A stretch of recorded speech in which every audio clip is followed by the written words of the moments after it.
Hello, this is Vicki Gervicus of the Greater Gainesville Chamber. I am the Director of Public Policy, and I am delighted today to be joined by Harvey Ward. We are going to get to know him a little bit better for the upcoming primary election on August 23rd. And Harvey is running for Gainesville City Mayor. Hi, Harvey.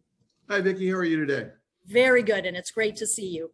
So we're going to jump in. I want to let everybody know that our candidates have not received the questions we're going to ask ahead of time. So this is fully candid and unedited interview. So we're going to get started with Harvey's going to give us a little bit of a opening statement, and then I have 5 questions for him, and then he will close us out. Great. Thank you, Vicki. Jump right in. My name is Harvey Ward. I've been serving as a Gainesville City Commissioner since 2017. I've been elected to 2 terms as a City Commissioner, and I have reached my term limit for the District 2 position. I was born and raised here in Gainesville. My family's been here for a long time. I went to Eastside High School, Santa Fe College, and I have a bachelor's in public relations from the University of Florida College of Journalism and Communications. I love UF, and actually met my wife at UF. I used to run the pledge drives for WUFT, and she volunteered to work on one of our pledge drives, and that's how we met. She's been a professor at UF for almost 20 years now, actually for more than 20 years at this point. Time flies. We have 3 daughters that we are raising here in Gainesville. We love this city. I have very deep roots here. I want my children to have deep roots and an opportunity to grow and be whatever they choose to be. And I feel like Gainesville is the right place to do that. So that's some of who I am. As mayor, I will tell you that I see a city where we connect to each other and to the world around us, where we commit to safe streets and clean, reliable energy, and where we work together to create peace of mind for everyone, every working family who chooses to call Gainesville home. I've been a champion on the commission for many programs that are about housing, including improving our response to homelessness and working with Grace Marketplace, which we've done very successfully. I'm very interested in programs that build neighborhoods and family stability and that connect our nonprofit developers in our community with hopefully with city-owned lots more and more so that they can afford to build high quality, affordable homes on those lots. As far as energy goes, Gainesville already creates the greenest energy in Florida, but our goal is to be 100% renewable by 2045. Honestly, I don't think we have until 2045. We have to move faster than that, given all the information that we have available to us, but we have to do it reliably and affordably, and that's key. We can't just rush out and install things just because they're available. They have to be the right things. They have to be the affordable things. But I do believe there is a path. I believe that as long as our neighbors are injured and die on our streets, we have a responsibility to create safer streets. We know how to do that. We've built a great relationship with FDOT, Florida Department of Transportation, than we have had in decades. And we have an opportunity to really step up our street safety and not only safety, but to make our streets complete streets, the kind of throughways that we can all use, whether we're driving or cycling or whether we're pedestrians. Those opportunities are here before us. I think that whoever is elected mayor and to the commission next, they're going to look like geniuses. We've put a lot of things in motion over the last few years. COVID slowed us down some, but we've put a lot of things in motion that are going to come to fruition over the next calendar year or so. And I want to be in that chair when those things really start to happen. But whoever it is going to look like they really know what they're doing because of the hard work that's been done over the last several years. And I'm proud to have been part of that work. Very good. All right, well, let's jump into some questions. I think you'll find there's good segues here with the questions I have for you, and I'll give you an opportunity to expand a little bit on your opening. So the number 1 question is, what do you perceive are the 3 most important concerns facing the city of Gainesville right now? Well, Certainly housing is a concern, not only in Gainesville, but for Florida, for the whole nation. I've seen some folks refer to it most recently as a so-called housing crisis. And I was kind of shocked when I read that from another candidate. It is hard to find affordable rental housing in Gainesville, no matter what your economic strata is. There are folks with great jobs who are having trouble finding an affordable place to rent. It is nearly impossible to find an affordable place to purchase right now. So housing obviously is a concern. And even though it's a national crisis, we have a responsibility to provide local solutions. And we have a lot of things on the table that I think will help us do that. We don't have a choice to cross our arms and say it's not a problem. It is a problem. We have to work on it. Safe streets are a problem, or a goal rather. Florida is consistently the most dangerous place in America to be a pedestrian or a cyclist. Gainesville has a better standard than most of the rest of Florida, but still, as long as people are injured or killed on our streets, we have a responsibility to do better. We were all kind of jolted into action a couple of years ago, a year and a half ago, when a couple of University of Florida students and a 4-year-old were killed on University Avenue. That put us into action mode, and it gave us the gift of involvement from a lot of people who normally don't get involved in those kinds of advocacy at every level of our community. So we have to take that advocacy and that action opportunity and make this a better place for people, make it a safer place. I will also say that safe streets doesn't just mean for pedestrians and cyclists and drivers. It also means that we've got to do something about gun violence in our city. Again, that's a national problem. When we see the headlines from Lake City and Palatka and Ocala having the same issues, it doesn't matter. They're all having the same issues as we do. We have to address it in Gainesville. And I'm committed to our streets being safe for pedestrians and cyclists and drivers, but also from a gun violence perspective. That's certainly, those are issues as well. Energy is a huge issue before us. I don't know that that's something we would describe as a problem, but it's certainly becoming one. And it is something that is going to impact every part of our life. I was at a meeting this morning where we were reminded that all the very reasonable conservative predictions are that tens of thousands of people are going to be moving to Gainesville from South Florida over the next decade, 2 decades, because of climate change. We have a responsibility that is bigger than most cities' responsibility because we make our own energy here. So we not only do we need to plan from a city planning perspective of how we will accept lots of new people into our community, we also need to work on it from a climate change perspective from the energy that we produce. And again, that is certainly possible. The technology gets better all the time and more affordable all the time, but we have to work with what we have and make a good plan for how we get to 100% renewable energy. We don't have that plan right now.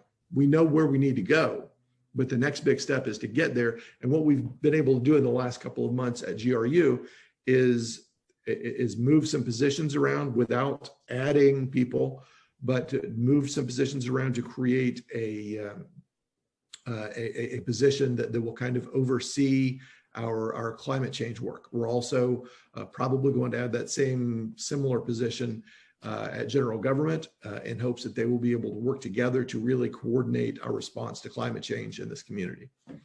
Okay, terrific.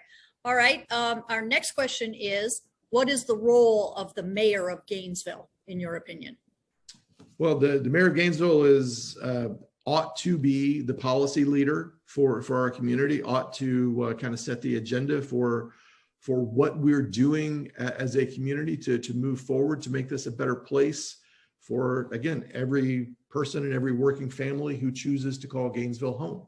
You know, if you ought to be able to look to the mayor for leadership and to kind of set the tone of who we are as a community. I certainly would not suggest to you that the mayor alone sets that tone, but somebody kind of needs to do that. Somebody, I think, needs to be the communications leader, for lack of a better term, for what we do as a community, for who we are as a city. If the city doesn't tell its story, somebody will tell the story for the city. And very often over the decades, we have been in that position. We do not have a strong mayor system, but some mayors are stronger than others, even in our system. And it's not a question of pushing through policy or anything like that. It's a question of again, setting the agenda for the community and being sort of the linchpin between the larger community, the city, the county, the University of Florida, Santa Fe College, being available to all the other leaders and to say, hey, these are the things we should be working on. The city's resources are available to all of you. We need you to be available to us as well and be the person who again is the linchpin and the leader of what we do as a community. All right, very good. You've already touched on this a little bit, but this will give you another opportunity. What would be your top priorities and projects? Well, so some of the things that we've already put in motion are things that I want to continue to get done. We've started on what I think is a really terrific project. It's a community project that was brought to us by some community advocates who are a broad base of folks. It's the Sweetwater Branch Greenway, which is just a terrific idea. I think we have all the components to build a greenway, a bicycle and pedestrian path from Tom Petty Park down to the Sweetwater Park, all the way through multiple neighborhoods that in the past were intentionally separated by local government and by law. We want to get those neighborhoods access to each other and also just create a great opportunity that follows Sweetwater Branch Creek all the way from the northern part of the duck pond south to near Paynes Prairie at our park down there. Lots of folks are involved. Lots of very different kinds of folks are involved. Some pieces of that are essentially ready to go, but it's going to take some leadership from the city and some funding, probably through Wild Spaces, Public Places, to bring that forward and make it something that our community can really be proud of, make it a centerpiece for the city of Gainesville. We've talked a lot, Commissioner Cynthia Chestnut and I have done a lot of work on the potential of rebuilding Citizens Field and the MLK complex. And I've talked to a lot of neighbors from the various neighborhoods that interact every day with that area. And I've talked with all the school board members and most of the school board candidates about what they would like to see Citizens Field be. As I explained to all of them, City of Gainesville doesn't have a football team. School board has lots of them. They are our tenants for that. We need to know what they want it to be. And we've got some really good information coming back from that. I'm excited about what Citizens Field and the MLK complex can be. And I want to allay any concerns. We're not talking about building something like the county has done at Celebration Point. That's not what we're looking for. We're looking for what is there to be the best it can be. And to maybe add some soccer fields so that we can have soccer tournaments and soccer training there as well, to really maximize what's available and still have it be something that the neighborhood surrounding it can use for their everyday and weekend needs as well. All that is possible and something we can do. I'm going to continue to push forward for improving the 6 blocks of Northwest 8th Avenue that are not City Street, that are FDOT between 6th Street and Main Street, where this wonderful little city street that feels good to drive on all of a sudden becomes a highway for 6 blocks. FDOT has agreed to do some, to work with us to make that more of a city street, more of a complete street. I'm looking forward to getting that done. Gosh, what am I leaving out? Just some really great things moving forward. Bulwer Springs, we've been able to get that in the Wild Spaces Public Places budget, to turn that back into a thing that the community can be very proud of. Bulwer Springs is where Gainesville began. It's where history starts. And it's in a geographic place on Southeast 15th Street that making it a jewel of the community again can really bring folks into East Gainesville and help rejuvenate a part of our city that needs help. So I think that's an opportunity. We're going to continue to work on with UF Health on expanding health opportunities in East Gainesville. Certainly, we want to work on creating an already funded bus transfer station for RTS on Hawthorne Road. So I'm very serious about getting things done for the Hawthorne Road, Waldo Road corridors. But there's so many things that. All right, well, make sure we get in our other two questions, and then you can circle back if you've left anything out. The fourth question is, there has been significant turmoil both within the commission and with city staff. How should this be best addressed? So I think most of that is in the past, to be honest with you. My experience on the commission has been that while we may not have, consistent 7-0 votes, we have a lot of 4-3 votes, but they're 4-3 votes where there's no animosity. At least I don't detect it. I mean, we have good relationships between the commissioners. I've been on both winning and losing sides of those 4-3 votes over the last several months. And certainly when the thing that I learned from Charles Chestnut years ago was that it's about the next vote, not about the last vote. And that's how I try to approach the dais every time I sit down there. You can't hold grudges. You can't be upset. You have to act grown and do the work that the people have asked us to do. And that includes being decent to each other on the dais. And I think we are there. From a staff perspective, of course, the commission doesn't manage the 2,400 people who work for the city. We manage 6 charter officers. That's what the charter says we do, and that's how I approach it. I think that I know that the current team of charter officers that we have has a better working relationship with each other and with the commission than any group of charter officers that I have seen in my 5+ years on the commission. I feel like we're in a very good place going forward. That could change tomorrow. This is we live in an interesting time, as we say. But I do feel like we are in a good place moving forward. I know that the next commission is going to be charged with hiring permanent charter officers.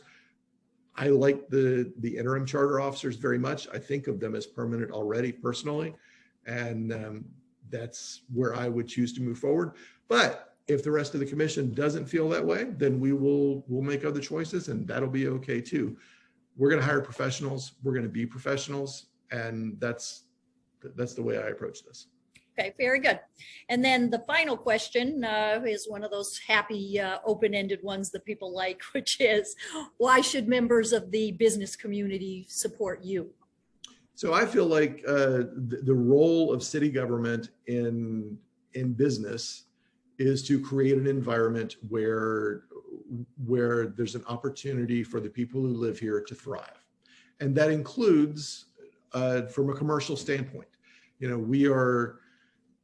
I'm always uncomfortable when politicians talk about how they're going to add jobs. You can't promise that unless you're going to hire those jobs specifically to work for your branch of government. We're not in a position to do that. I don't want to do that. I want to listen and hear what the business community and what people who aren't in the business community have to say about how we could create a system and a place where business can thrive here.